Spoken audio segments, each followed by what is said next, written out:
Sino dito yung mga naghahanap ng pang anti-freckle at pang improve ng skin whitening nyo dyan? Yung mga hindi pa talaga pumuputi kahit na anong gamit nyo. Yung gusto nyo mag-improve yung skin tone nyo sa face nyo at sa neck nyo. Subukan nyo tong Skin Min. Anti-freckle na siya, improve skin whitening, may vitamin C, nicotinamide, kojic acid serum na rin siya. Sinubukan ko to siya sa ano ko sa face ko. Ayan, 'di ba bongga? Buy to take two na siya. Oh. Sinubukan ko siya sa face ko. Based po sa experience ko naman, ang ganda niya sa face.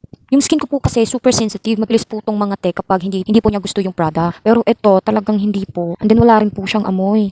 Sobrang gaan niya sa face. And then pagkatapos ko talaga siyang nilagyan yung mukha ko. As in talagang ano, maganda siya. Sobrang ganda niya sa face. Sinubukan ko siya pati yung husband ko.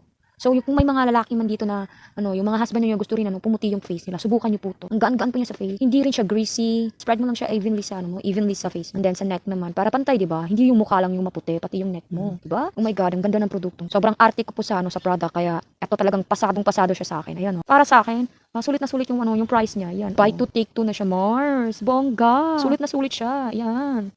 Oh, di ba?